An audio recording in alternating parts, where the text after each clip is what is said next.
In this video, I'll detail how to turn on boot test on Apple Watch Series 9. So if you have an Apple Watch and you want to turn on boot test to make all the tests on your Apple Watch booted, whether you're using message, I'm going to show you how you can easily enable boot test on Apple Watch Series 9. So if I don't know this video, you found this video helpful and informative, please don't forget to like and subscribe.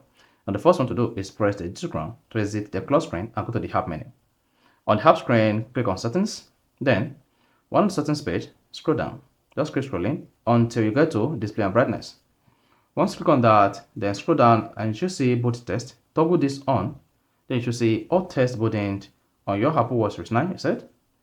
So if this is disabled, you discover that all tests on your Apple Watch Series 9 will not be booted. So turn this to turn on boot test on Apple Watch Series 9. If you go back to any application like the message app and trying to type any message, then all tests here will be booted. So that is how you can easily turn on boot test on Apple Watch Series 9. So if you found this video helpful and informative, please don't forget to like and subscribe.